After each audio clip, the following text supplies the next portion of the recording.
MarijuanaMaMa here. Yeah, I'm still going. I'm still going strong. Better than dying and fucking going to sleep. So I just want to say I've had lots of experiences with aliens in my 49 years. And one of them I can tell you about that I posted pictures on one of my Facebook was this blue alien creature that everybody thinks is Ebiali.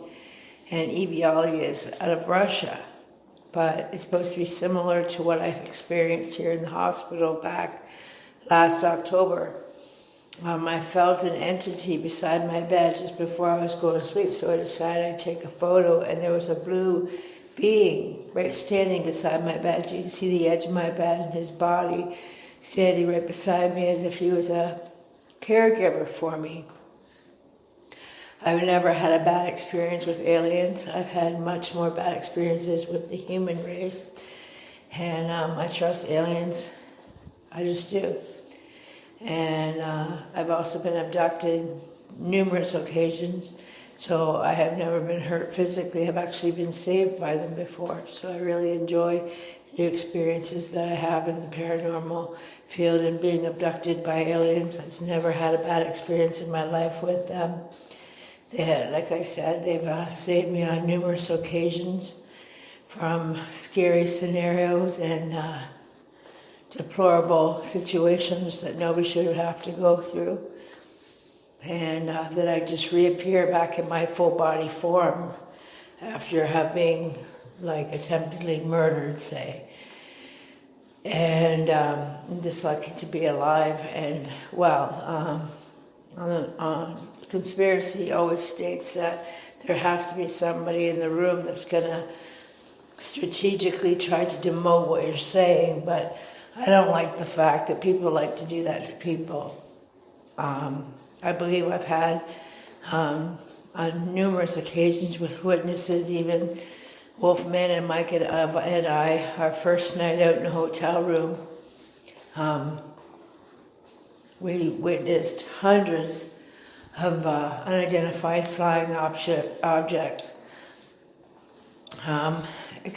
They were so happy to see us in where we were that they were celebrating.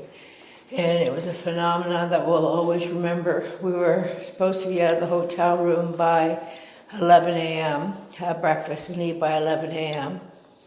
And it was about 5 a.m. we woke up, but the clock said 5 a.m., so we closed our eyes back up, and then all of a sudden we looked back at the clock, it said 9 a.m., and we said, oh my God, we're going to be late. We closed our eyes for 2 minutes, opened them up, and it was 5 a.m. again.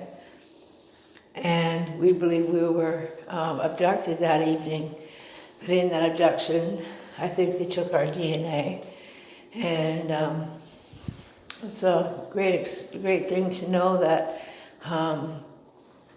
you mean so much to an alien that they'll take your DNA and your thought experience and your life experience and your exuberance and resilience to death and life and the whole part of being mortal and immortal and create that into their forms of alien nations.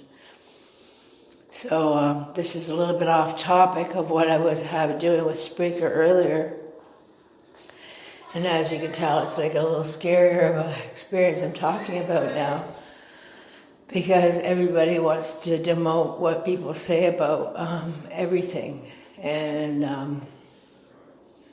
I'm just glad to be able to talk openly and about my experiences, and I have now for the last 5 years on Monster Cats and Paranormal.